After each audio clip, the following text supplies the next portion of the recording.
Hello, my friend. Welcome to your sleep story. My name is John Kelly, and I am an Irish storyteller. Tonight, I want to share a story with you that was inspired by the idea of a quiet, unexpected Christmas. I was thinking about how sometimes the grandest plans fall away, and in their place, something much simpler and far more meaningful grows. It's a story about a time before the world became so loud and hurried, a time when a town, cut off from everything, had to find the spirit of the season not in packages or parcels, but within themselves and with each other. It's a story about the gentle magic of a forced stillness. But before we travel back in time to that little town, let us first bring ourselves to a place of stillness right here, right now. Let us begin our relaxation together, a gentle countdown to guide you from the busyness of your day into the quiet landscape of your dreams. I will count down from 10 to 1, and with each number we will let go of just a little bit more. There is nothing for you to do but listen to the sound of my voice and allow yourself to rest. Let us begin. 10. Settle into the space you are in. Feel the solid surface beneath you, be it your bed or the floor. Feel how it holds you completely, supporting every part of your body. There is no effort required. You are held. You are supported. Imagine the strength of the earth itself, rising up through the foundations of your home, holding you safe and secure. Let the full weight of your body sink down, releasing into that support. 9. Know that you are safe here. In this quiet space, there are no demands, no expectations. My voice will be a gentle guide, a steady presence to walk with you towards sleep. You can trust this moment. You can trust this process. Allow the feeling of safety to wrap around you like the warmest, softest blanket, muffling the sounds of the outside world and creating a peaceful sanctuary just for you. 8. Bring your awareness to your breath. Without changing it, simply notice the gentle rhythm of your breathing, the soft rise of your chest and belly on the inhale, and the gentle fall on the exhale. Let's take a slow, deep breath in together, filling your lungs with calm, quiet air. Sound of a slow inhale. And now, a long, slow exhale, letting go of any tension you might be holding. Sound of a slow, soft exhale. Let's do that once more. A deep, nourishing breath in, and a soft, complete breath out, releasing the day. 7. Thoughts may come and go, and that is perfectly all right. Do not try to fight them or push them away. Simply acknowledge them and then let them drift on by. Imagine each thought as a single autumn leaf, floating gently on the surface of a moonlit river. Watch it as it appears, and then watch as the current carries it softly downstream, out of sight. Your mind is becoming as clear and calm as that quiet, flowing water. 6. Give yourself permission to be fully present in this moment of rest. Whatever happened earlier today has been. Whatever might happen tomorrow will be. But right now, there's only this. Nowhere to be now. Nowhere to go. No obligations. This time is a gift you are given to yourself. A gift of peace, of quiet, and a profound rest. 5. Connect with the feeling of peace that lives inside you. It is always there, waiting patiently beneath the surface of your thoughts and feelings. It is a quiet, steady friend. Even if it feels distant, know that it is there. With each breath, you can invite it to grow a little stronger, a little warmer, spreading gently from the center of your chest throughout your entire body. A quiet, inner calm. 4. Let a gentle feeling of gratitude wash over you. Gratitude for the simple things. For the roof over your head, providing shelter and warmth, for the body that carries you through this life, and for its incredible capacity to rest and heal. Gratitude for this very moment, this chance to let go and find peace, a soft, warm feeling of thankfulness for all that is good and gentle in your life. 3. Allow your imagination to begin to stir. We are about to travel to another time and place. Begin to picture a small town nestled deep within a valley, surrounded by tall, snow-dusted mountains. See the faint, warm glow of lamplight in the windows of little wooden houses. Feel the crisp, cold air on your cheeks. Your mind is the gentle vessel that will carry you into our story. 2.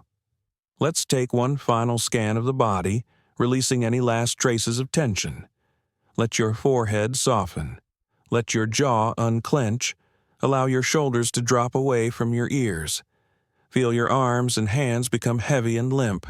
Let your legs and feet feel wonderfully weighted and still. Your whole body is now in a state of deep, comfortable rest. 1. You are ready now. Ready to completely let go. Let go of your body. Let go of your thoughts. Let go of your day. Allow the story to unfold around you, carrying you gently, effortlessly, into a peaceful and restorative sleep. Our story begins in the last days of an old century, in the heart of a winter that the town of Havenwood would never forget. It was December of 1899, and the world was poised on the edge of a new era, a new century of wonders that felt impossibly far away to the people nestled in this quiet mountain valley. Havenwood was a town built of timber and stone, a collection of sturdy buildings huddled together for warmth against the vast, indifferent wilderness of the surrounding peaks. Its main street was a wide, unpaved ribbon of earth, frozen hard as iron and dusted with the first persistent snows of the season. Smoke curled from every stone chimney, each puff a soft, gray prayer sent up into the sharp, crystalline air, smelling richly of pine and birch. The chimneys puffed like old men clearing their throats in the quiet morning. The town was a place of routine, its lifeblood the single railway line that snaked its way through the treacherous mountain pass. This iron ribbon was their connection to the world beyond, bringing mail, supplies, newspapers filled with news of cities they could hardly imagine, and, especially at this time of year, packages filled with the modest treasures of Christmas.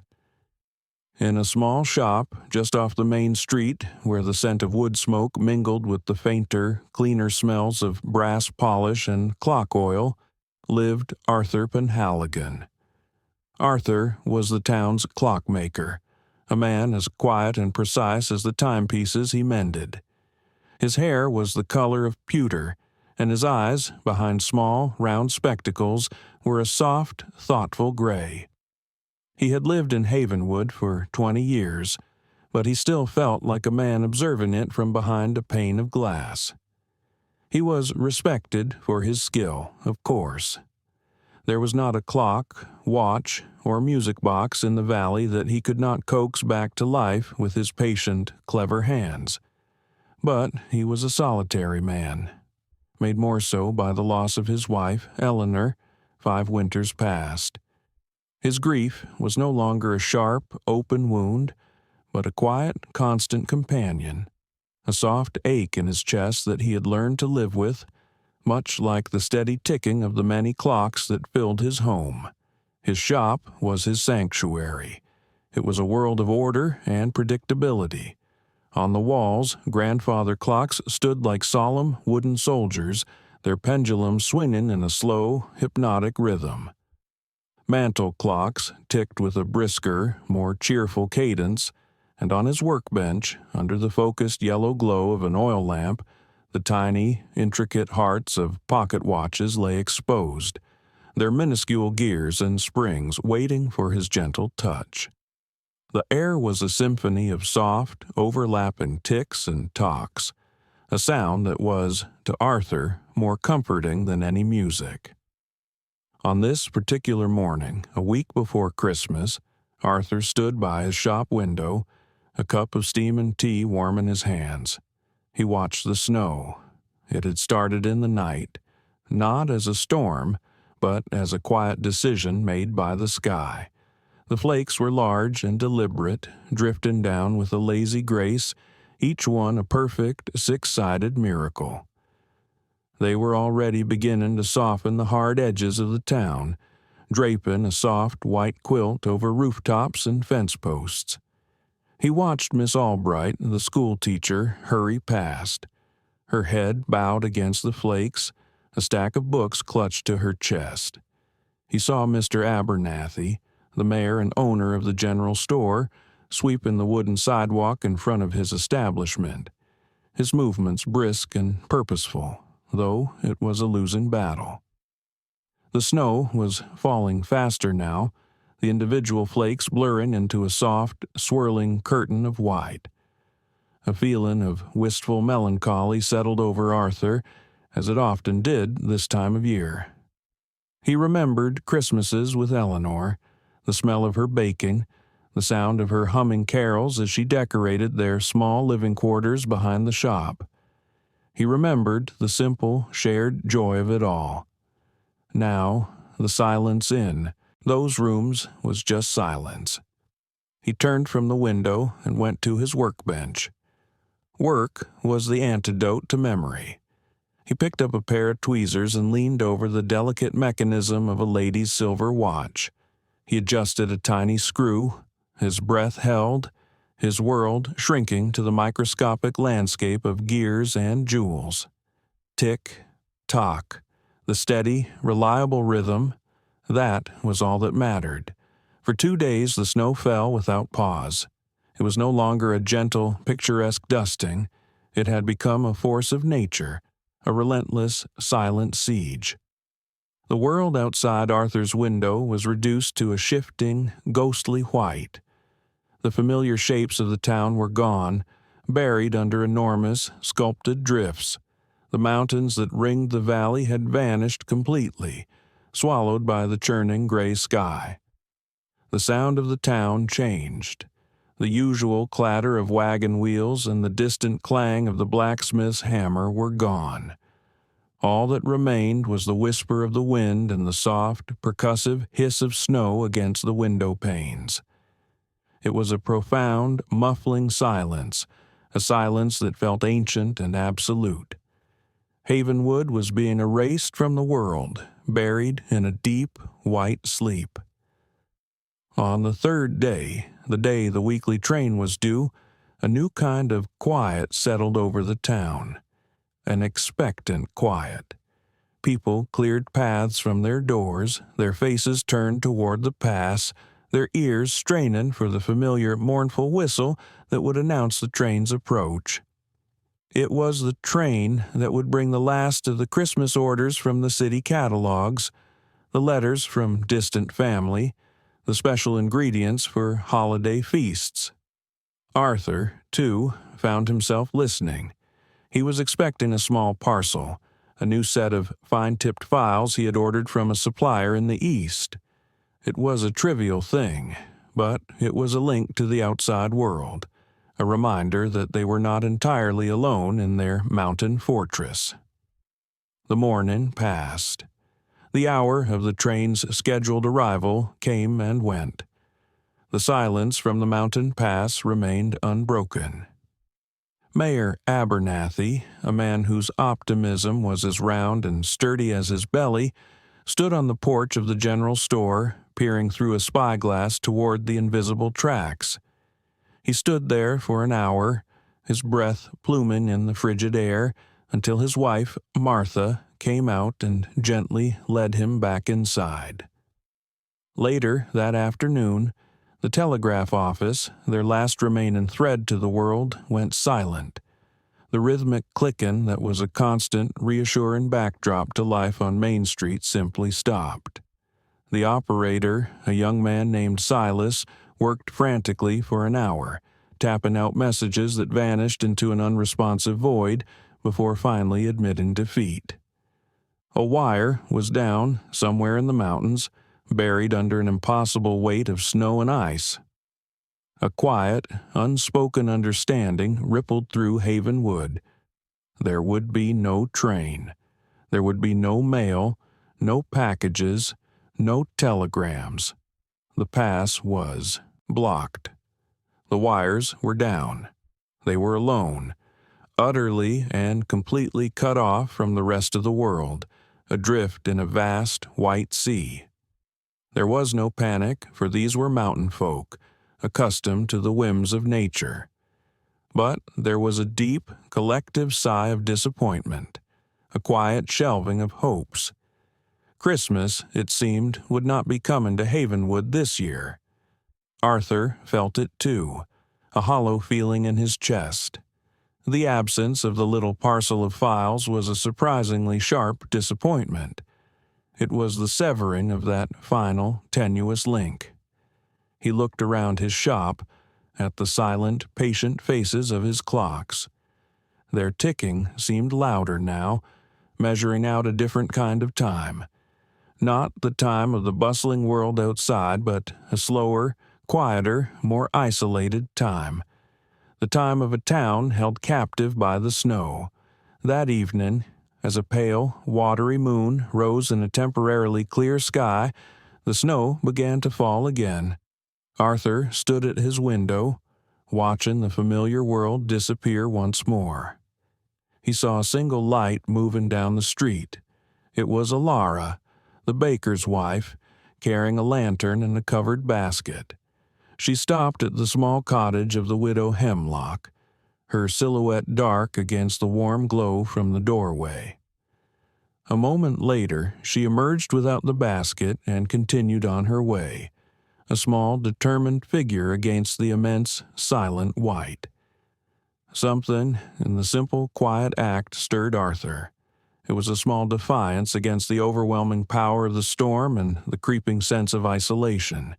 It was a flicker of warmth in the cold, a quiet insistence that even though the world had forgotten them, they had not forgotten each other. He turned from the window, the image of the lantern's small brave light staying with him as he banked the fire for the night. The next morning, the world was breathtakingly white and still. The storm had finally passed, leaving behind a landscape transformed. The snow was piled in immense rolling drifts, sculpted by the wind into fantastical shapes. It climbed halfway up the doors of houses and buried fences completely. The sky above was a brilliant, aching blue, and the sun, when it crested the eastern peak, made the entire valley glitter as if it were strewn with diamonds. The air was so cold and clean it felt sharp in the lungs. A strange and beautiful silence held the town. But soon, sounds began to break through. The scrape of shovels as men began to dig tunnels from their front doors. The laughter of children as they discovered a world made for play. Their brightly colored coats like scattered berries on the vast expanse of white. They tumbled down newly formed hills of snow, their shouts muffled and soft in the thick, sound-absorbing blanket. Arthur spent the morning clearing a path from his own door, the physical work a welcome distraction. The cold air bit at his cheeks, and the rhythmic motion of the shovel warmed him. He worked slowly, methodically, creating a neat, narrow canyon through the snow. When he was finished, he stood for a moment, breathing heavily, and looked at the town coming back to life. He saw Mayor Abernathy organizing teams of men to clear a central path down the main street. He saw Alara, the baker's wife, her face flushed with heat, handing out fresh, warm rolls to the working men from a large basket. Her husband, Thomas, a man whose arms were perpetually dusted with flour, stood beside her, his expression one of quiet pride. The aroma of baking bread, rich and yeasty, cut through the cold air and seemed to warm it from the inside out. Arthur watched them for a while. He felt a familiar pang of separateness, of being an observer rather than a participant. He was the clockmaker, the mender of things. His work was solitary, done in the quiet of his shop. He did not know how to be a part of the easy camaraderie he saw on the street. He nodded a polite good morning to a neighbor and retreated back into the familiar, ticking silence of his workshop. He tried to lose himself in his work, but the town outside his window kept pulling at his attention.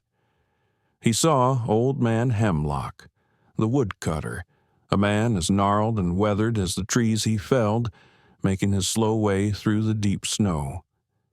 He was not on the main path, but was trudging through the drifts between the houses on the edge of town.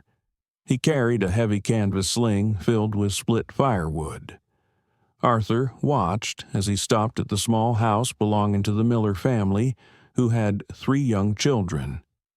Hemlock quietly deposited a generous portion of the wood on their porch, his movements stiff but sure. He did not knock. He did not wait for thanks. He simply turned and continued on his way, a stooped, silent provider moving through the white landscape. Later, he saw a group of children being led by Miss Albright. They were bundled up so thoroughly that only their bright eyes and pink noses were visible. Each of them carried a small bag. They were not playing, but seemed to be on a mission, gathering pine cones that had been knocked from the towering evergreen trees by the storm. They chattered excitedly, their high, piping voices carrying clearly in the still air. Miss Albright guided them with a gentle hand, her face serene and focused. Arthur felt a strange restlessness. The precise, intricate work that usually soothed his soul now felt small and inadequate.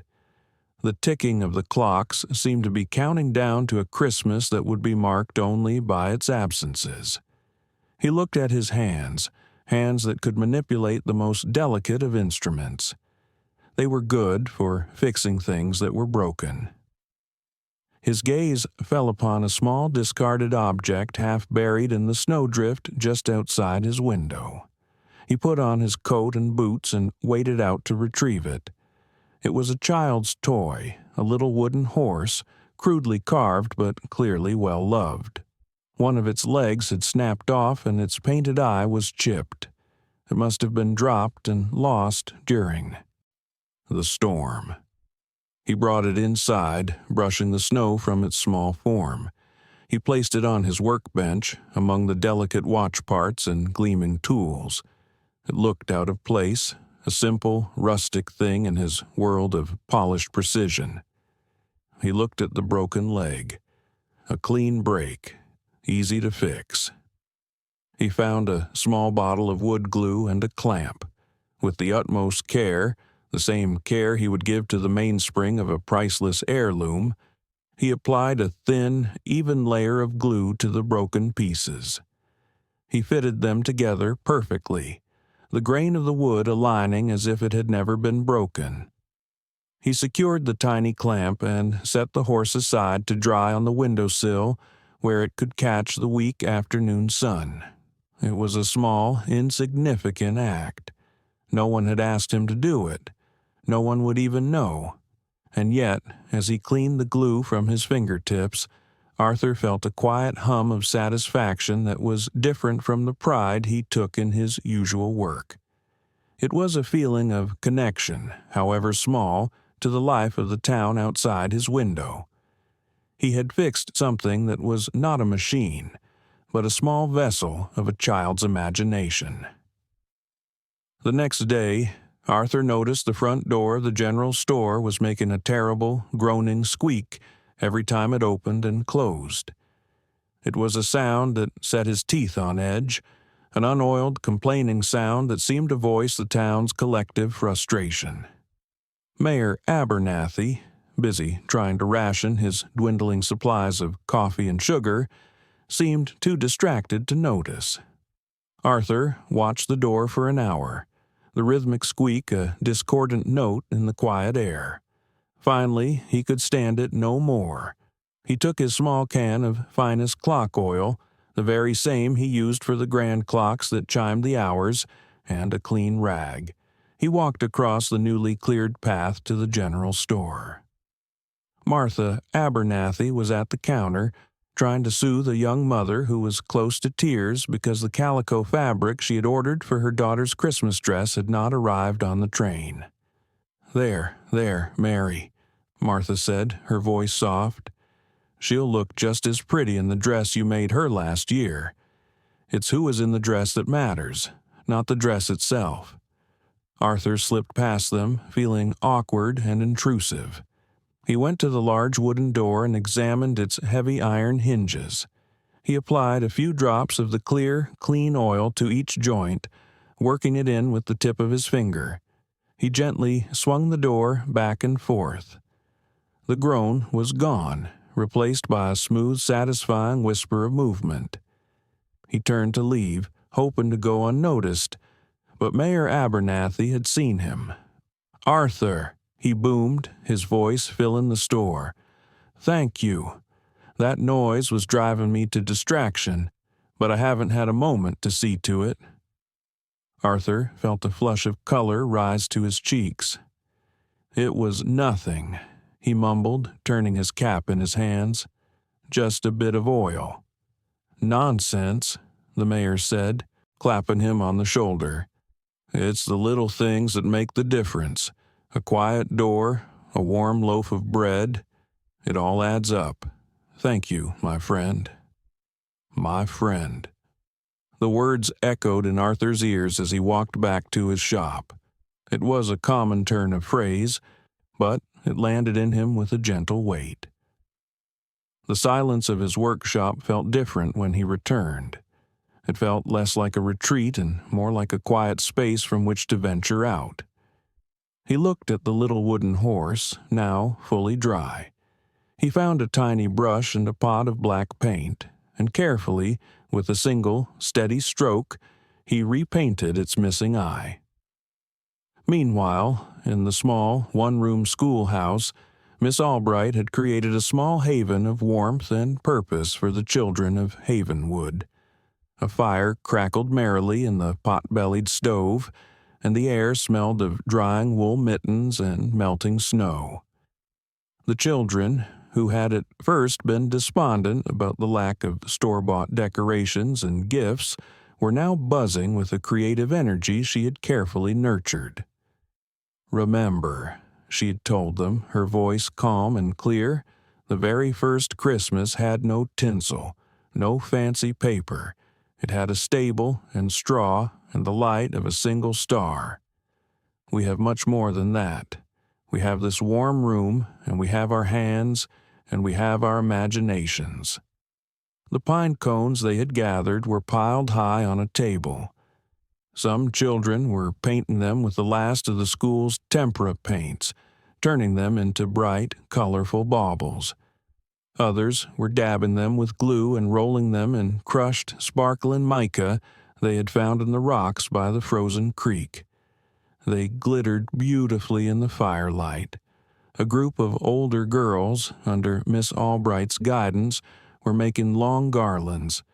They used string and needles to thread together pieces of dried apple, bright red winter berries they had found on bushes poking through the snow, and small fluffy balls of wool from their mother's knitting baskets. Their fingers were clumsy at first, but they soon fell into a steady, companionable rhythm. Even the youngest children were busy. They were given scraps of old newspapers and flour paste and shown how to make long, delicate paper chains. Their creations were lopsided and sticky, but they were made with an intense, joyful focus. The schoolhouse was filled with the low hum of their concentration and the soft rustle of their work. They were not just making decorations, they were making Christmas itself, from the simple materials of their own small world. In the town's only bakery, Alara was undertaking a project of her own. After the first day of handing out bread, she had taken stock of her supplies. The flour, sugar, and spices that were meant to last through the holidays for special orders were now a communal resource. She decided they would not be hoarded. She spent her days in the comforting, flour-dusted warmth of her kitchen. The big brick oven radiated a constant, gentle heat. She baked not for profit, but for morale. She made hearty sourdough breads that filled the air for blocks around with their tangy, wholesome scent. She baked pans of soft, sticky gingerbread, the sharp, sweet smell of ginger and cinnamon a promise of warmth and comfort. She packed the goods into baskets and sent her husband, Thomas, or her eldest son, David, out to deliver them. They left a loaf on every doorstep, a small package of gingerbread for every house with children. Like Old Man Hemlock with his wood, they did it quietly, without ceremony. It was simply an offering, a way of saying, "We are all in this together." The bakery, which was usually a place of commerce, had become the warm, beating heart of the town's resilience. These small, individual acts of quiet service began to weave a new kind of spirit through the town. There was less talk of what they had lost, the packages, the mail, the connection to the outside world, and more focus on what they had. They had firewood to keep them warm. They had bread to fill their bellies. They had a community that was, without any grand pronouncements or meetings, quietly taking care of its own. Arthur Penhaligon watched it all from his window, and increasingly from the doorway of his shop. He began to feel the invisible threads connecting these disparate acts of kindness. He saw the wood from Hemlock's pile fueling the fire in the schoolhouse stove that kept the children warm as they made their decorations. He saw the baker's son delivering a warm loaf to Old Man Hemlock's own cabin, a silent thank you for the wood he provided. He saw the children's laughter and purpose, and knew that Miss Albright had given them a gift more valuable than any toy from a catalog. He felt a part of it now, in his own small way. The fixed horse, the oiled hinge, they were his contributions to this quiet, unfolding tapestry of care. I found the boy who had lost the toy horse, a small, shy child named Leo Miller. He left the repaired horse on the family's porch, propped up against the milk pail.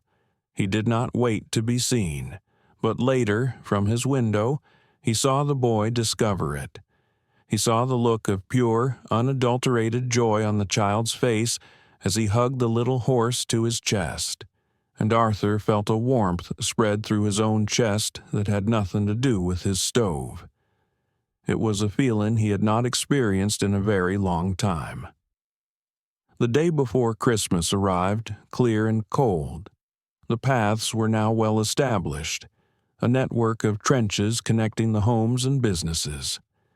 The town felt smaller, cozier, the shared effort of digging themselves out having brought them physically and emotionally closer. In the late afternoon, Mayor Abernathy put a notice on the door of the general store. It was written by hand in his wife's elegant script.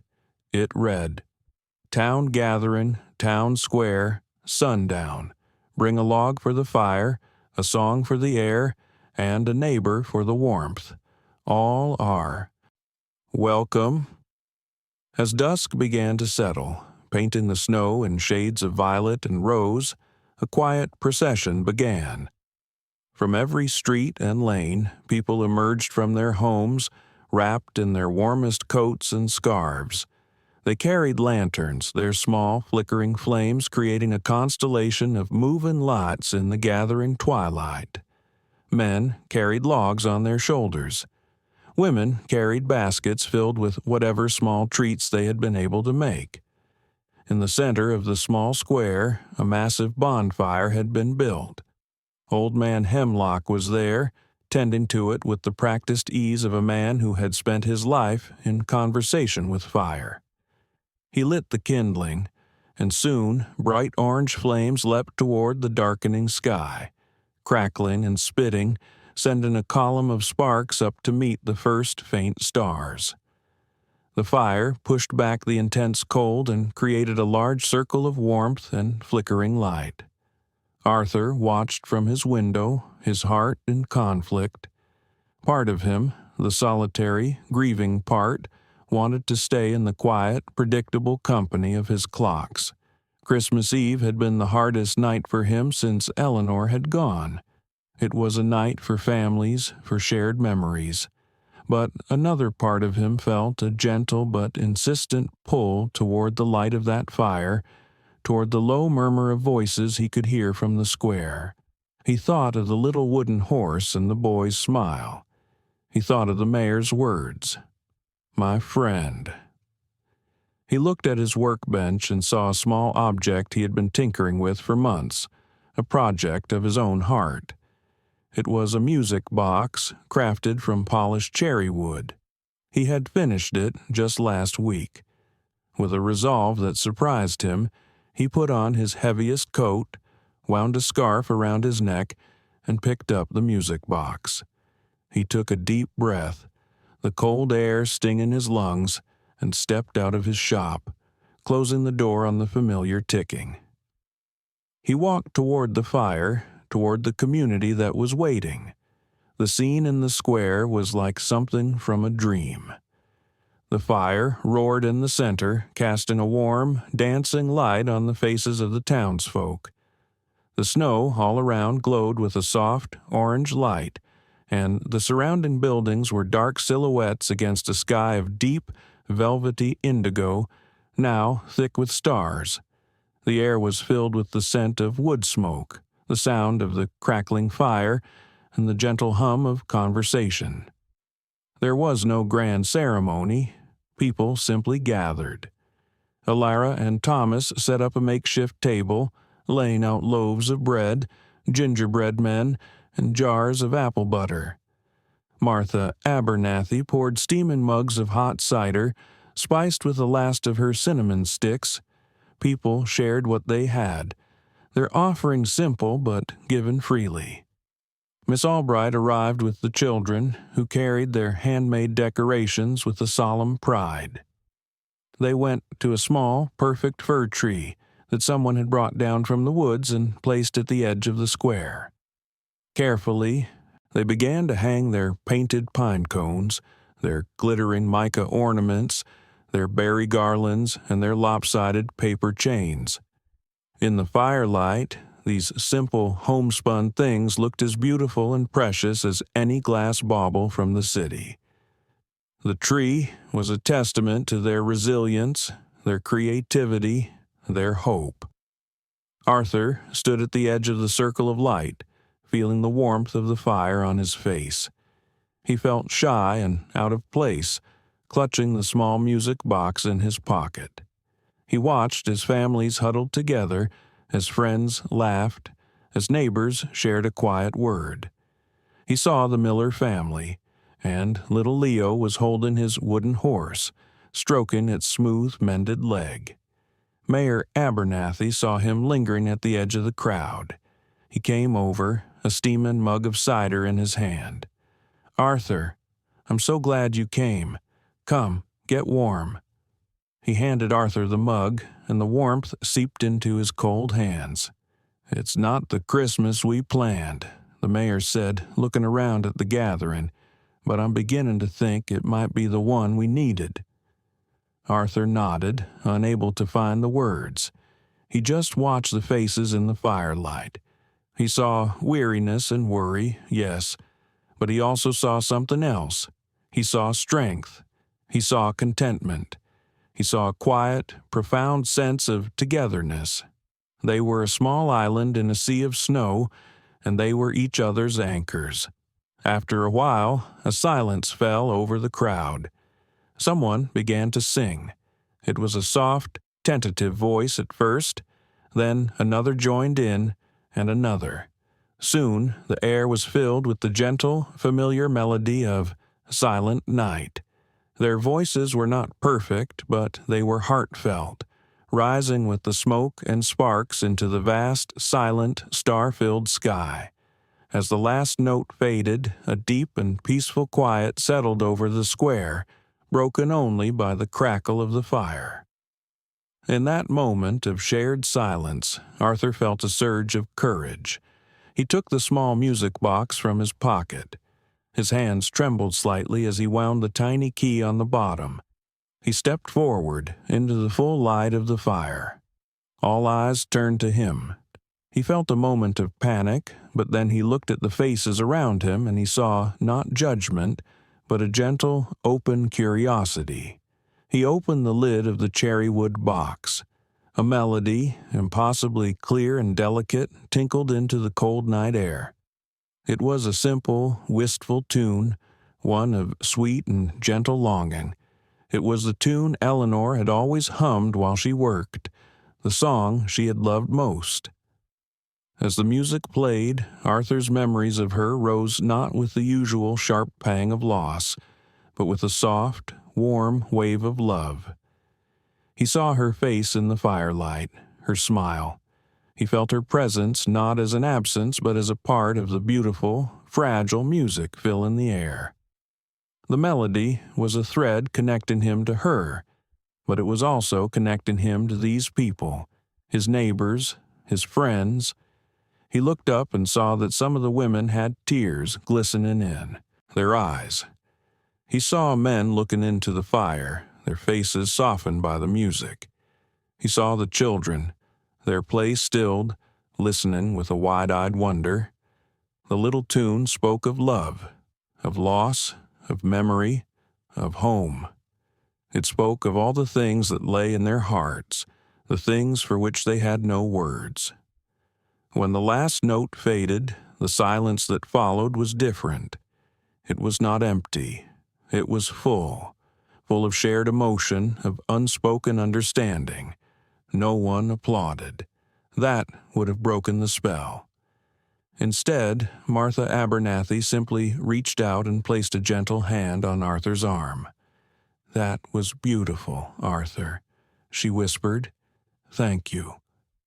He had shared the most private part of his heart, the part he had kept locked away with his grief for so long. And in return, he had not received pity, but a quiet, graceful acceptance. In that moment, standing by the fire, surrounded by the people of Havenwood, Arthur Penhaligon finally felt the pane of glass between him and the world dissolve. He was no longer an observer. He was home. The gathering continued for another hour, but the energy had shifted. The conversations were softer, more intimate. People stood closer together. The shared moment of music had opened their hearts, reminding them that beneath their rugged mountain independence, they were all connected by the same hopes, the same fears, the same need for comfort and for light in the darkness. Slowly, people began to drift away, back to their homes. They left in small groups, their lanterns bobbing, their voices low and soft. They called out quiet Merry Christmases to one another, the words imbued with a new and deeper meaning. It was not a wish for presents or feasts, but a simple, heartfelt wish for peace and well-being. Soon, only a few remained by the dying embers of the fire. Arthur stayed until the end, watching the flames sink lower and lower. The square grew quiet again, returning to the profound silence of the snow-covered world. He looked up at the sky. The stars were brilliant, like chips of ice scattered on black velvet. The great, silent mountains stood guard around the valley, their white peaks glowing faintly in the starlight. Arthur walked back to his shop. The short journey felt different. The snow no longer seemed like a prison, but like a beautiful, purifying blanket. It had forced the town to turn inward, to find its own light, its own warmth, its own Christmas. The silence he returned to in his shop was also different. It was not the silence of loneliness, but the silence of peace. It was a comfortable, contented quiet, filled with the echoes of music and soft voices. He placed the music box gently on his workbench, its polished wood gleaming in the moonlight that now streamed through the window. He did not go to bed immediately. Instead, he sat in his worn armchair and looked out at the sleeping town. A few windows still held a warm, yellow glow.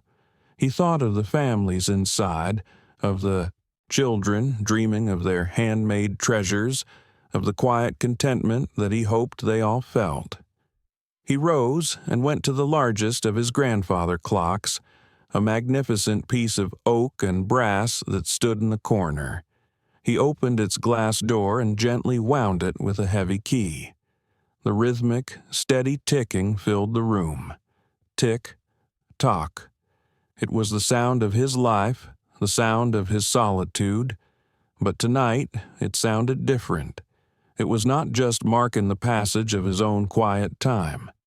It was the heartbeat of the sleeping town, a steady, reassuring rhythm in the deep, silent night. He felt a profound sense of peace settle over him, a peace he had not known since Eleanor was alive. The quiet Christmas of 1899 was not an occasion of lack, but one of abundance, an abundance of kindness, of community, of quiet grace. The end of the old century did not feel like an ending at all. It felt like a new beginning, a quiet promise whispered in a town held safely in the arms of the snow. Arthur finally went to his bed, the gentle ticking of the clocks a soothing lullaby. As he drifted off to sleep, his last thought was of the small, brave lights of the lanterns moving through the snow. Each one a tiny star, and all of them, together, a constellation of hope. The silent night was holy, and all was calm, all was bright, and in the heart of the snowbound town of Havenwood, all was well. The story I have for you is one that came to me on a cold winter's evening, not unlike this one.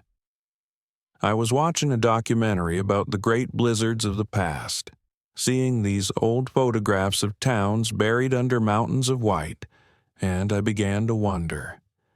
I wondered what it must have been like, not just the hardship, but the quiet, the stillness, the way a community, cut off from the entire world, might have had to rely on nothing but itself, on nothing but the kindness in their own hearts. And from that thought, this story was born.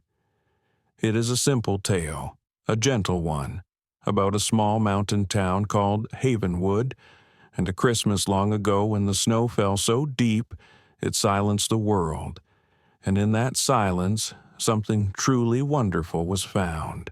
So now, before we travel back in time to that quiet town, let us first bring a little of that quiet into ourselves. Let us take a moment to prepare for our journey into sleep. Find a position that feels comfortable and safe. Allow your body to feel heavy, supported completely by the surface beneath you. There is nowhere else you need to be right now. Nowhere to go, no obligations. This time is for you and for you alone. This time is for rest. We will begin with a simple countdown, from 10 down to 1. With each number, we will let go just a little bit more, sinking deeper and deeper into a state of calm relaxation. So let us begin. 10. Feel the solid presence of the world beneath you, the bed, the floor, the foundation of the house. Feel how it holds you securely and without question. Below that is the earth itself, vast and steady. You are supported. You are held. There is nothing you need to do to earn this support. It is simply there. Allow the full weight of your body to surrender to it. 9. My voice will be your companion on this journey tonight. It will be a gentle guide, a steady presence in the quiet. You do not need to hold on to my words or analyze them. Simply let them wash over you like a soft and steady rain. Trust that you are in a safe space, a place of kindness and comfort. 8. Bring your awareness to your breath. Do not try to change it. Just notice it. The gentle rise and fall of your chest or your belly. A quiet rhythm, as steady as the tide. Now, if it feels right, take a slightly deeper breath in, filling your lungs with fresh, clean air, and as you breathe out, release it with a soft sigh. Soft sigh. Feel a wave of relaxation spread from your chest outwards, loosening your shoulders, softening your arms, relaxing your hands. 7. Thoughts may come and go. That is perfectly normal. Do not fight them. Simply acknowledge them without judgment and then let them drift away. Imagine each thought as a single leaf, placed gently upon the surface of a moonlit river. Watch as the current carries it slowly away, out of sight, leaving the water clear and calm. Your mind can be just as clear, just as calm. 6. Remind yourself that in this moment there is nothing to do. The day is done. Whatever has been, has been. Whatever will be, will be. But right now, in this quiet space between the past and the future, there is only rest. Give yourself permission to fully inhabit this moment of peace.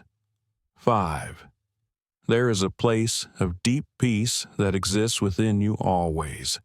It is a quiet wellspring, a hidden garden.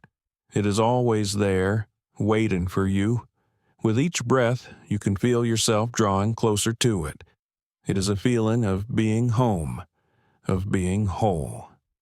Let that inner peace be your friend tonight. 4. Allow a gentle feeling of gratitude to arise in your heart. It does not need to be for anything grand. Perhaps it is gratitude for the warmth of your blankets, for the shelter of your home, for the simple, miraculous fact of your own body, breathing and resting. Let this quiet gratitude be a soft, warm light glowing gently within you. 3. Your imagination is a powerful and wonderful gift. It is the key that can unlock the door to any world. We're about to use that key. Begin to picture a place of perfect quiet. For you, perhaps it is a snowy forest, or a calm sea, or a cozy room by a fire. See the gentle details. Feel the peaceful atmosphere. Your mind is preparing to dream. 2. Let us do one final scan of the body, releasing any last whispers of tension. Let your jaw be soft. Let your brow be smooth. Let your shoulders sink down, away from your ears. Feel your legs become heavy and your feet completely relaxed. Your entire body is now soft, heavy, and ready for sleep. 1. Completely letting go. There's nothing left to hold on to. You're drifting now, floating on a gentle current of peace. Surrender to it. Allow the story to carry you away into the soft and quiet world of dreams. The town of Havenwood was nestled in a high valley, a tiny collection of sturdy buildings cupped in the palm of ancient, pine-clad mountains. In the year of our story, 1899, it was a place that lived by the rhythm of the seasons, a place where time was measured not just by the clock on the church steeple, but by the angle of the sun and the depth of the snow. Arthur Penhaligon measured time more precisely than anyone. He was the town's watchmaker. His small shop, with its large front window, sat on the corner of Main Street. Inside, the air was always thick with the scent of brass polish, machine oil, and the faint, dry smell of old wood. Tiny gears and springs lay in neat wooden trays on his workbench, like the captured skeletons of miniature insects. Arthur himself was a quiet man, as precise and deliberate as the timepieces he mended. His hair was the color of winter twilight, more gray than black, and his hands, though steady and sure, were etched with the fine lines of his trade and his years. He lived alone in the small apartment above his shop, a space kept immaculately clean, a space filled with a profound and echoing quiet. It had been 2 years since his wife, Eleanor, had passed. The quiet in his rooms had once been a shared quiet, a comfortable silence filled with the soft rustle of her turning a page in her book, or the gentle clink of her teacup. Now, it was just emptiness. He missed her with a dull, constant ache, a feeling like a phantom limb, a part of him that was gone but still felt present in its absence. This year, the days leading up to Christmas felt particularly hollow. The town was buzzing with a gentle excitement. Wreaths of pine and holly appeared on doors. The scent of Martha's baking from the bakery down the street grew richer and spicier with each passing day. Children whispered secrets and eyed the calendar, their anticipation a bright, tangible thing. Arthur observed it all from behind the glass of his shop window. He watched the townsfolk greet each other, their breath pluming in the cold air like friendly ghosts. He saw them carrying parcels wrapped in brown paper and string. He felt like a man watching a play from a distant seat, seeing the movements and guessing at the words, but feeling none of the warmth of the stage lights. On the 21st of December, a stillness fell over Havenwood. The air grew heavy and cold, carrying a strange metallic scent. The sky turned a flat, pearly gray, like the inside of an oyster shell. Old Silas, the woodcutter who lived on the edge of the forest, came into town for supplies and grunted to Sheriff Brody that it was snow sky. He said the feel of it was deep in his bones. No one thought much of it. Snow was a constant companion in a Havenwood winter, but that evening, as Arthur was closing his shop, the first flakes began to fall. They were not the light, dancing flakes of a gentle flurry. They were large, heavy, and wet, like damp feathers falling from a torn pillow. They fell straight down with a resolute silence, and they did not stop. Arthur stood at his upstairs window, a cup of chamomile tea warm in his hands. He watched the street below slowly disappear. The familiar shapes of the bakery, the general store, and the sheriff's office softened, their sharp edges blurring under the accumulating white. The world was being erased, redrawn in simpler, softer lines. Faint, muffled sound of falling snow. The gas lamps on the street cast a hazy, golden glow, each one surrounded by a frantic, silent vortex of falling flakes. The sound of the world was changing, too. The sharp clip-clop of a horse or the rumble of a cart was gone. Everything was muffled, absorbed by the growing blanket of snow. The only sound was a faint, almost imperceptible hissing, the collective whisper of a million snowflakes landing. He felt a strange sense of peace in it. The snow was an excuse for stillness. It was a reason to stay inside, to be quiet, to not have to participate in the festive cheer he did not feel. He finished his tea, wound the grandfather clock in his hall, a nightly ritual that was as much a part of him as breathing, and went to bed, the silent dance of the snow filling his window. When he awoke the next morning, the world was gone, or so it seemed.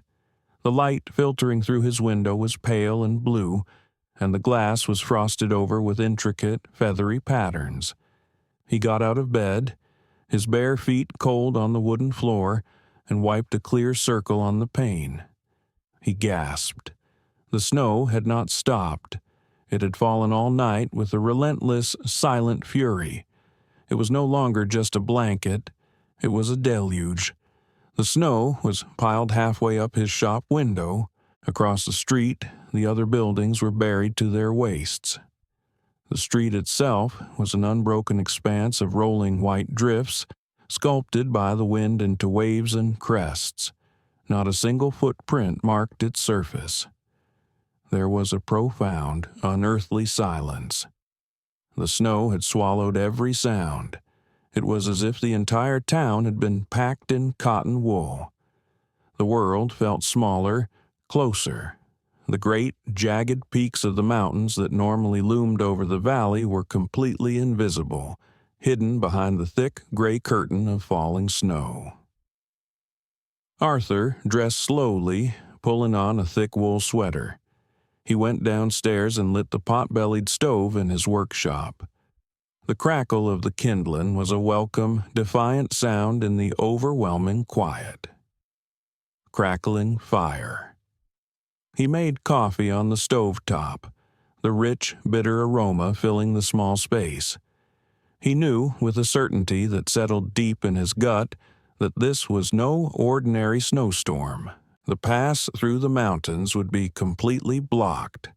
The railway line, the town's only lifeline to the outside world, would be buried under 10, maybe 15 feet of snow. And that meant the Christmas train would not be coming. The Christmas train was an institution in Havenwood. It was scheduled to arrive every year on the 23rd of December. It brought the mail, filled with Christmas cards and letters from faraway relatives. It brought the special orders from the catalog, the fine fabrics for new dresses, the expensive tobacco, the factory-made toys that were the stuff of every child's dreams. It brought visitors, family members coming home for the holiday. It was, in short, the vessel that carried Christmas itself into their valley. Arthur sat on his stool, sipping his coffee, and thought of the children. He thought of young Lily Miller, the blacksmith's daughter, who had come into his shop just last week with her mother. She had stood with her nose pressed against the glass of his display case, staring at a small silver locket, her eyes wide with a hope so pure it was almost painful to see.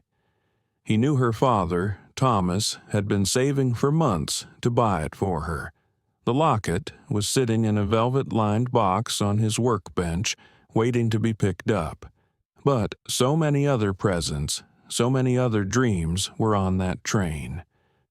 Later that morning, he saw the first sign of life. Sheriff Brody, a stout, red-faced man whose gentle demeanor belied a core of solid dependability, emerged from his office. He was wrapped in a heavy coat and was pushing his way through a drift that came up to his chest, moving with the slow, determined effort of a man wading through water. Arthur watched as Brody made his way to the general store, then to the bakery. A few other figures appeared, dark shapes against the overwhelming white.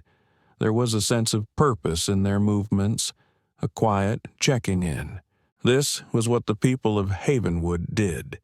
They looked after each other. Arthur felt a pang of something he couldn't quite name. It was a form of loneliness, but deeper. He was a part of this town, but also apart from it. He fixed their clocks and watches. He was a known and respected figure, but since Eleanor's death, he had withdrawn. He had become an observer, a man behind a window. He pulled on his own heavy boots and coat, wrapped a scarf around his neck, and opened the door of his shop. The cold was a shock, sharp and clean in his lungs. The snow was even deeper than it had looked. He had to shove the door open against a drift that had piled up against it. Stepping outside was like stepping into a different world. The air was thick with falling snow, the flakes smaller now, drier, driven by a light, sighing wind. The silence pressed in on him. His own breathing seemed loud. He began to make his way towards the bakery, following the deep trench Sheriff Brody had already forged. The bell above the bakery door jingled, a cheerful, metallic sound that was startling in the quiet. Inside, the warmth and smell were a blissful assault on the senses. The air was humid with the scent of yeast, cinnamon, and roasted nuts. Martha, the baker, a woman whose arms were perpetually dusted with flour and whose smile could warm the coldest day, was standing behind the counter. Sheriff Brody was there, as was Thomas Miller, the blacksmith. "Arthur," Martha said, her voice a comforting balm, "I was wondering when we'd see you. Come in, get warm. It's a wild one, isn't it?" "It is that," Arthur agreed, unwrapping his scarf. He could feel the warmth seeping into his chilled bones. "No train, then," Thomas Miller said. It wasn't a question. His broad, usually cheerful face was clouded with worry. He was a large, powerful man, his hands calloused from the forge, but Arthur could see the gentle father in his eyes, and he knew he was thinking of Lily and her locket, which was safe, and all the other things that were not. "Afraid not, Thomas," Sheriff Brody said, shaking his head slowly. "I've seen storms like this before, but not for a good 20 years. The line will be buried clear past the summit. Nothing's getting through here before the new year, I'd wager." A heavy silence fell over the small group, heavier even than the snow-laden silence outside. It was the silence of shared disappointment. It was the sound of 100 small, hoped-for things being extinguished at once. The children's toys, the oranges and hard candies that were such a rare treat, the letters from loved ones. "Well," Martha said, breaking the quiet with a determined clap of her floury hands, "no sense in moping. The Lord has given us a white Christmas, that's for certain, and we have roofs over our heads and food in our pantries. We're better off than most." Her practicality was a lighthouse in the fog of their gloom. Arthur bought a loaf of her fresh-baked bread, the crust still warm. Holding it felt like holding a small piece of her warmth and resilience. As he left the bakery, he saw Sarah Miller, Thomas's wife, coming towards him, holding tightly to Lily's small, mittened hand. Lily's face, peeking out from the hood of her coat, was a picture of solemn concern. "Mr. Penhaligon," she said, her small voice muffled by the snow. "Is the train going to be late?" Arthur's heart clenched. He looked at Sarah, who gave him a small, sad shake of her head. He knelt down so he was at eye level with the little girl. The snowflakes caught in her eyelashes, melting into tiny, glistening tears. "I'm afraid so, Lily," he said gently. "The snow is very deep. The train has to wait for it to clear." Her lower lip trembled. But Santa Claus is on the train," she whispered, as if sharing a great and terrible secret. "He brings the presents for the general store." Arthur didn't know what to say. He saw the quiet devastation in her eyes, the crumbling of a child's perfect, magical faith. It was a small thing in the grand scheme of life, a child's toy, but in that moment, in that white, silent world, it felt like the most important thing of all. He simply patted her mittened hand. "We'll see, Lily. We'll see. Christmas is still 2 days away."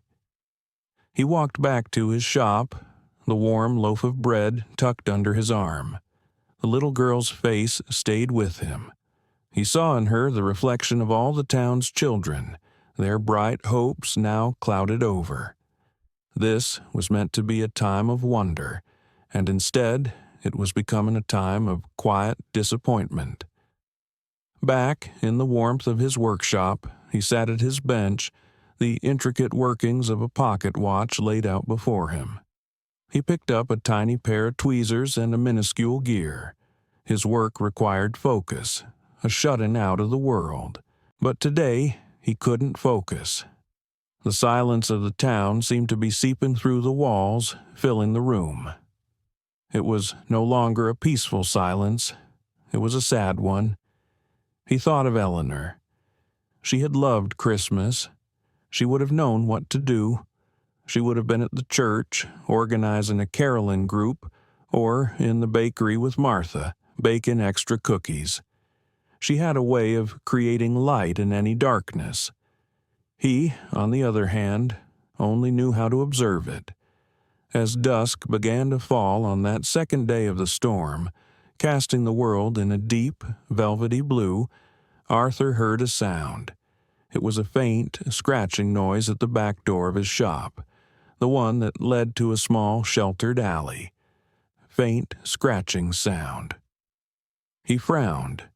It was probably just the wind piling a drift against the wood.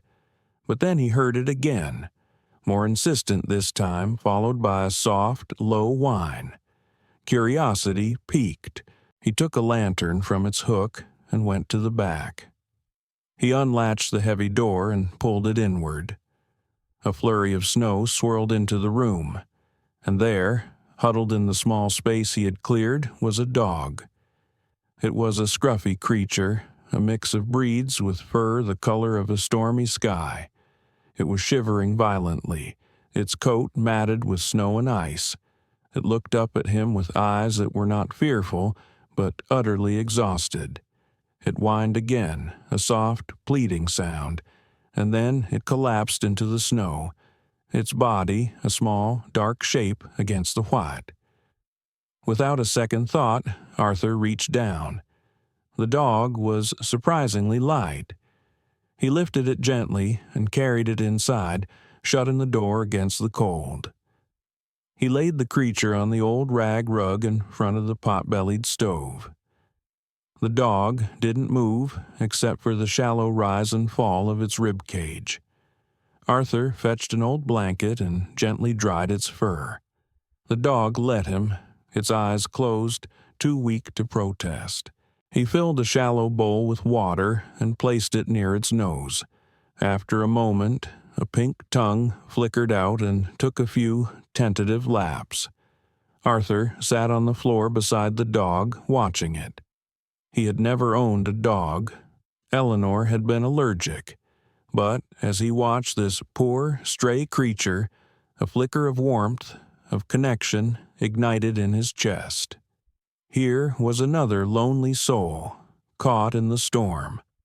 He broke off a piece of the warm bread from Martha's bakery and held it out. The dog sniffed it, then began to eat, slowly at first, then with more urgency. Arthur broke off another piece, and another. He watched until the dog had eaten its fill and had curled into a tight ball on the rug, its breathing deepening into the steady rhythm of sleep. Arthur added more wood to the stove, the flames leaping up with a cheerful roar. Fire crackles. He sat in his worn armchair, the light from the fire casting dancing shadows on the walls. He looked at the sleeping dog, a dark shape in the warm glow. He felt its presence as a small, solid anchor in the quiet room.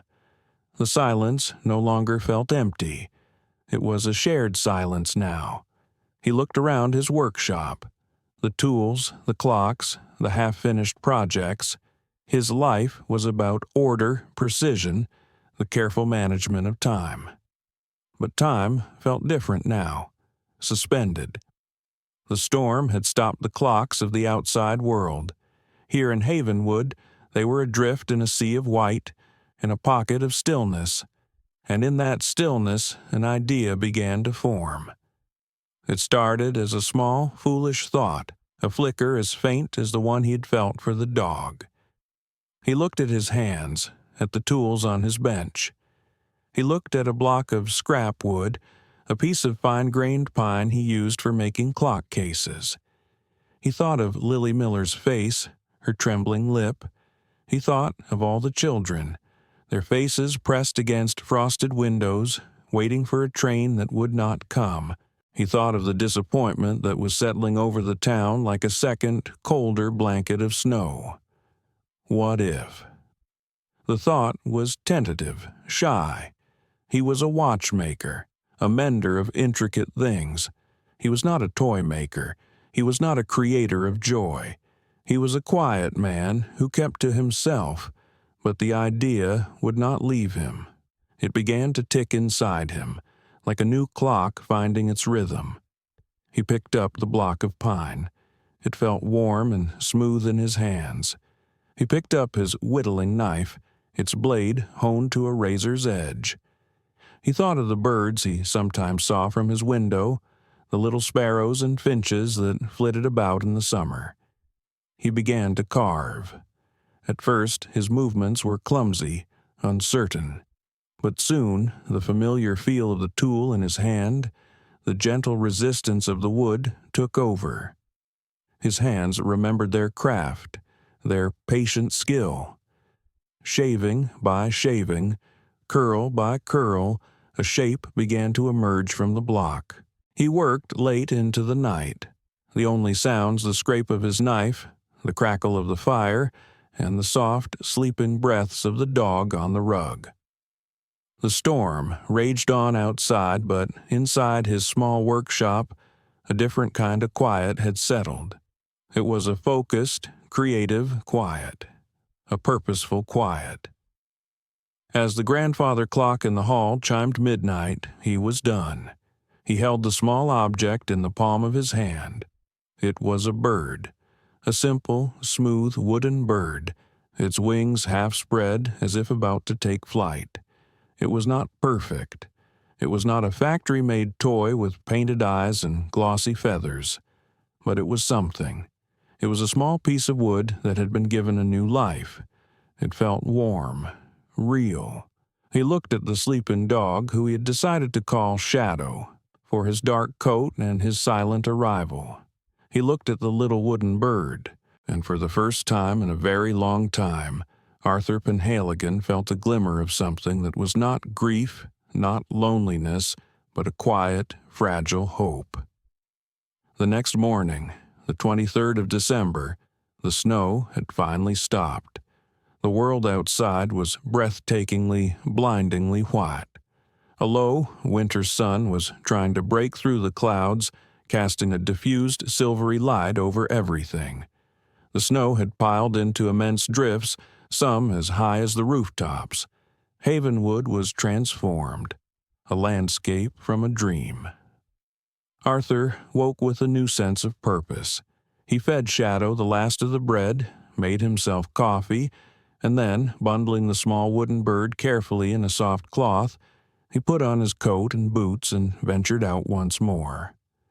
The town was beginning to stir. Men were out with shovels, beginning the monumental task of digging paths. The air rang with the scrape of metal on snow and the cheerful, breathless calls of neighbors. The mood had shifted. The initial disappointment had given way to a rugged, communal determination.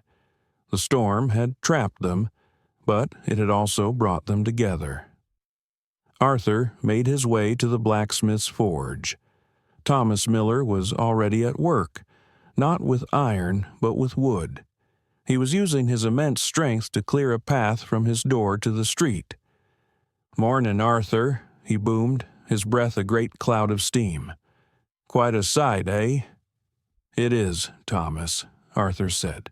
I have something for you. Or rather, for Lily."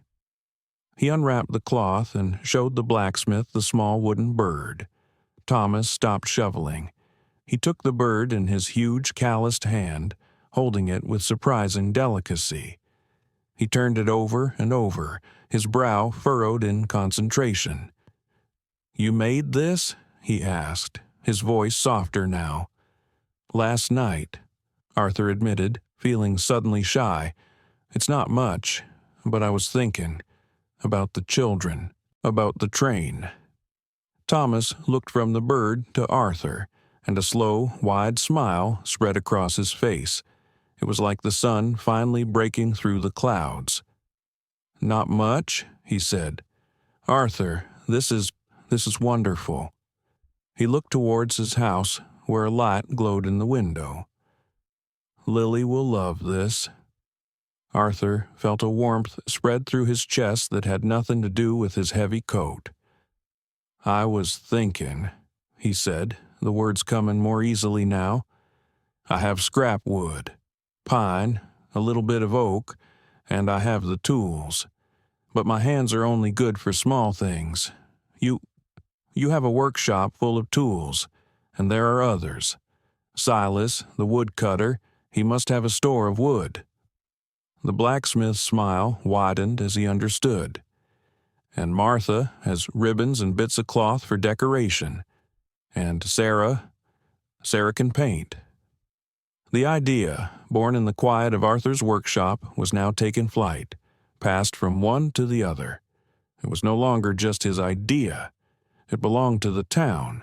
"We'll need a place to work," Thomas said, his mind already turning to logistics. "Somewhere warm, where everyone can gather, the church hall." "I'll go and speak to Sheriff Brody," Arthur offered, feeling a surge of energy he hadn't felt in years. And then to Martha. "Do that," Thomas said, clapping Arthur on the shoulder with a hand that nearly sent him stumbling. "I'll get my tools, and I'll send my boy to check on old Silas, see if he needs help digging out, and ask him about his wood pile." As Arthur walked away, he felt different. He was no longer an observer behind a window. He was a part of the current, a part of the town's beating heart. The snow was no longer a barrier. It was a clean, white page on which they could write a new story for their Christmas. Sheriff Brody was in his office, trying to coax a sputtering fire in his own stove. When Arthur explained the plan, the sheriff's weary face lit up. "By heavens, Arthur, that's the best idea I've heard all year. Of course, use the hall. I'll get the key.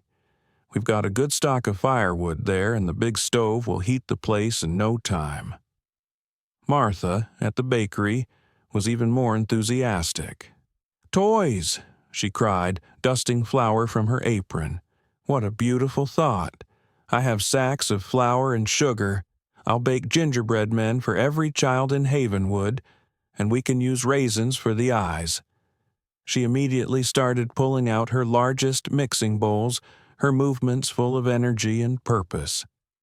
The news spread through the town with the speed of a winter wind.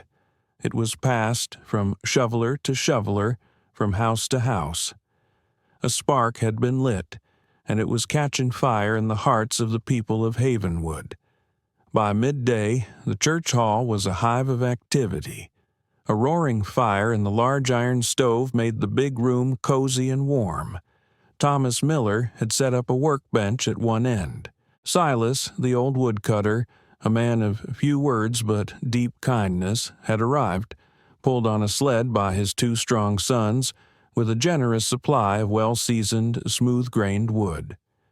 The women of the town set up a long table, covering it with scraps of fabric, balls of yarn, pots of paint, and jars of buttons.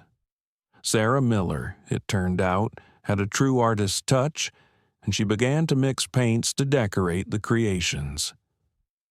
Arthur set up his own small workspace near the window, where the light was best.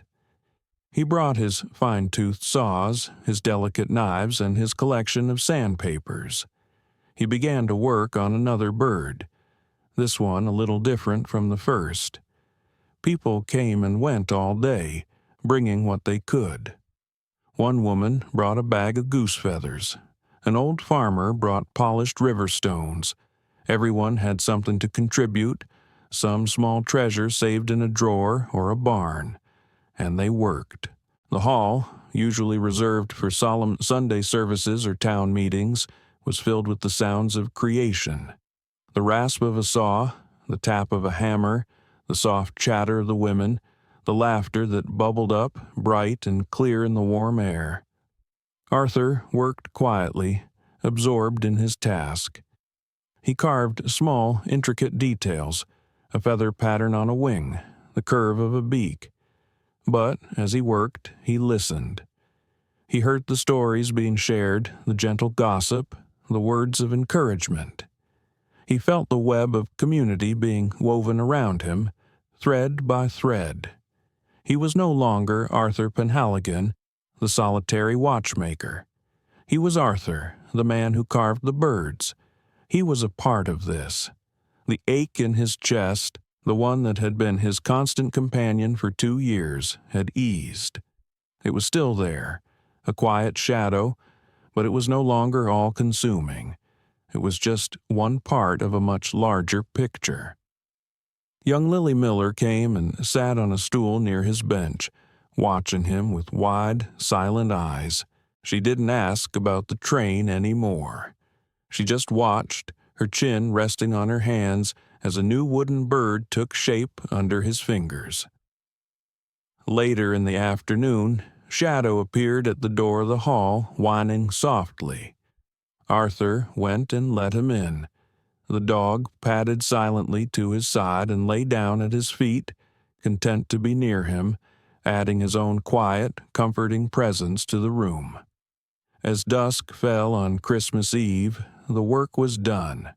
The long tables were covered with an astonishing array of handmade gifts. There were sturdy wooden carts and spinning tops from Thomas Miller's bench. There were soft, yarn-haired dolls with button eyes. There were stacks of gingerbread men, each with a cheerful raisin smile.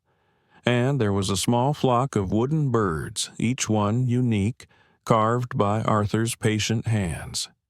They had even decorated the hall. Someone had brought in a small fir tree, and it was hung with strings of popcorn and cranberries, and decorated with pine cones and small bows made from red ribbon Martha had found in her sewing box. It was the most beautiful Christmas tree Arthur had ever seen. That evening, the entire town gathered in the hall. They brought lanterns and candles, and the room was filled with a soft, flickering glow. They also brought food, stews and pies and breads, whatever they had in their pantries. It was a feast made of simple things, of shared resources. They sang carols, their voices filling the warm space. The sound was not perfect, not polished like a church choir, but it was heartfelt and true. It was the sound of a community that had found its own joy in its own way. Then Sheriff Brody, his face beaming, played the part of Santa Claus. He called each child forward by name, and one by one they received a gift. Not the gift they had dreamed of from a catalog, but a gift made by the hands of their neighbors, their friends, their family. When Lily Miller's name was called, Arthur felt his heart beat a little faster. Thomas Miller gave his daughter a small, sturdy wooden dollhouse he had made, its tiny furniture perfect in every detail. Sarah gave her a doll with a painted face and a dress made from a scrap of her own favorite apron. And then Arthur stepped forward. He knelt down in front of Lily and held out the very first bird he had carved. "This is for you, Lily," he said softly. She took it in her hands, her eyes shining in the candlelight. She stroked the smooth wood, her fingers tracing the shape of its wings. She looked up at him, and her face was filled with a wonder more profound than any he had seen when she was looking at the silver locket. "It's beautiful," she whispered. "Thank you, Mr. Penhaligon." She threw her small arms around his neck and gave him a hug. In that moment, holding the small warm child in his arms, Arthur felt the last of the ice around his heart melt away. He felt Eleanor's presence, not as a painful absence, but as a warm, loving memory, a part of the love that was filling this room. He felt he had finally come home. The rest of the evening passed in a gentle, happy blur. The quiet joy in the room was a tangible thing, more real and more lasting than any material gift. They had been cut off from the world, but they had found a whole world within each other. They had been given a silent Christmas, and they had filled it with their own music. Later, as Arthur walked back to his shop, the night was clear and cold.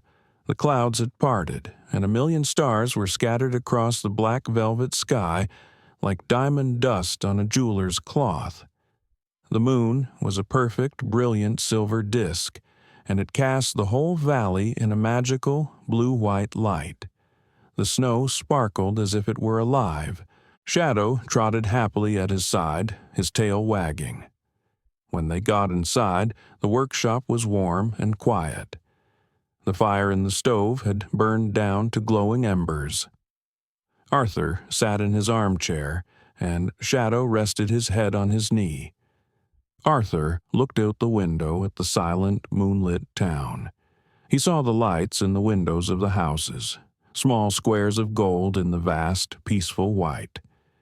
He knew that behind each window was a family, warm and safe, a child clutching a handmade toy. He thought about time. He had spent his life measuring it, containing it in little metal cases. But the storm had taught him something, that the most important moments in life cannot be measured by the ticking of a clock. They are measured in shared warmth, in simple kindness, in the quiet connections between human hearts. He felt a deep, profound sense of peace settle over him. It was the kind of peace that comes after a long journey. He was tired, but it was a good, satisfying tiredness. He had found his place again. He was no longer a man behind a window. He was a part of the town. He was a part of its story. On Christmas morning, he was awakened by a strange sound. It was the distant, mournful cry of a train whistle. He went to the window. In the crisp morning air, he could see it. Far down the valley, a plume of steam rose against the blue sky. A crew from the other side of the pass must have worked through the night to clear the line. The Christmas train was finally coming. A year ago, this sight would have filled him with a quiet satisfaction. Today, he just smiled. The train could bring its parcels and its mail. It was welcome. But it was no longer needed. Havenwood had already received its Christmas gift. He went downstairs, stoked the fire, and made coffee. Shadow thumped his tail against the floor in greeting. Arthur broke off a piece of a gingerbread man Martha had insisted he take home and gave it to the dog. He knew the town would be buzzing with excitement soon, people heading to the station to greet the train. But he felt no need to rush. He sat in his armchair, sipping his coffee, the warmth of the stove on his face, the quiet companionship of his new friend at his side. The sun streamed through the window, making the dust motes dance in the air like tiny golden fairies. The world was quiet again, but it was a different kind of quiet. It was a peaceful, contented quiet. It was the quiet of a Christmas morning filled not with the rustle of wrapping paper, but with the warmth of a shared memory and the gentle promise of a new beginning. He was home. And it was enough. It was more than enough. And as you continue to drift, held in this same sense of peace and contentment, know that you too are safe. You are home. There is nothing more to do now, but to rest, to sleep. Good night, my friend. Sleep well.